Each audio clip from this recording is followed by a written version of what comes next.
আসসালামু আলাইকুম। ওয়ালাইকুম আসসালাম ওয়া রাহমাতুল্লাহ। আমার একটি প্রশ্ন হচ্ছে যে সফরে বা অসুস্থ অবস্থায় নামাজ জমা করে পড়তে পারে, যেমন জোহর, আসর, মাগরিব, এশা, এটা কিভাবে পড়বো একটু জানাবেন।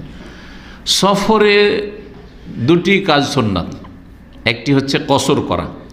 কসর করা শুধু সফরে চলবে। কসর কোথায়? সফরে। সফরের সময়সীমা রয়েছে, সফরের দূরত্ব রয়েছে, ও বিষয় বলছি। এছাড়া অন্য কোথাও কিন্তু কসর চলবে না, অন্য কোনো অবস্থায় কসর, এমনকি অসুস্থ অবস্থায় কসর চলবে না, যে 4 রাকাত জোহরের 2 রাকাত পড়বে, অসুস্থ আছেন এই জন্য, হ্যাঁ, এটা চলবে না, কিন্তু সফরে চলবে। দ্বিতীয় সুন্নাত হচ্ছে সফরের 2 ওয়াক্ত জমা করা, জোহর আসর জমা করা আর মাগরিব এশা জমা করা সফরে। এখন অসুস্থ অবস্থায়, আচ্ছা সফরে কেন জমা করা যাবে জোহর আসর একসাথে? 5 ওয়াক্ত 5 টাইমে পড়া জরুরি নয় কেন? যদি উত্তম, কেউ যদি পড়তে পারে উত্তম, অবশ্যই যে 5 টাইমে আপনি 5 ওয়াক্ত পড়লেন। যদিও সফরে আছেন, এখান থেকে আপনি রিয়াজ গেছেন, জেদ্দা গেছেন, মক্কা মদিনায় গিয়ে তো মানুষ জামাতে সালাত পড়ার চেষ্টা করে, সেই জন্য 5 টাইমে যাওয়ার চেষ্টা করে, তাই না?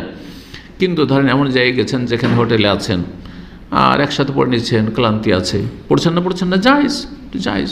সফরের মশলা এটি। কেন সফরে এটা যে 3 বারে 5 ওয়াক্ত পড়তে পারবেন? কষ্ট, আসল উদ্দেশ্য হচ্ছে কষ্ট হালকা করা। আচ্ছা, সফরের কষ্ট আর রোগীর কষ্ট, কোনটা বেশি কষ্ট? রোগীর কষ্ট বেশি। সুতরাং যেই রহস্যের কারণে, যে হেকমতের কারণে সফরে জোহর আসর জমা করা, মাগরিব এশা জমা করা জায়েজ করা হয়েছে শরীয়তে, সেটা যেখানে বিদ্যমান সেখানে জমা করা যাবে। এই জন্য অসুস্থ ব্যক্তি যদি বারবার উজু করে সালাত পড়া কষ্ট হয়, তাহলে জোহর আসর জমা করবে, মাগরিব এশা জমা করবে। জমা করার 3টা তরিকা। হ্যাঁ, জোহরের সময় আসর পড়ে নিল, বা আসরের সময় বিলম্ব করে জোহর পড়লো, অথবা মাঝামাঝি পড়লো, 3টেই জায়েজ। এইরকমই বর্ষা বৃষ্টির সময় কষ্ট, ভয় ভীতির সময় বারবার মসজিদে যাওয়া যাবে না, সুতরাং মাগরিবের সময় মাগরিব এশা পড়েনি, জোহরের সময় আসতে পেরেছে, জোহরের সময় আসর পড়েনি, এইরকম অবস্থাগুলিতে। দলিলও রয়েছে এই মর্মে।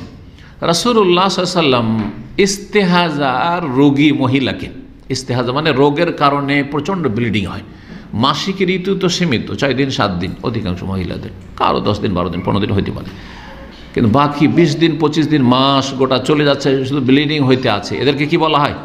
ইস্তেহাজার রোগী। ইস্তেহাজার রোগীর জন্য শরীয়তের বিধান, রাসূলুল্লাহ বলেছেন যে তারা জমা করতে পারবে, জোহর আসর জমা করতে পারবে আর মাগরিব এশা জমা করতে পারে। ইস্তেহাজার রোগীকে কেন অনুমতি দেওয়া হলো? কারণ সে রোগী, সেই জন্য।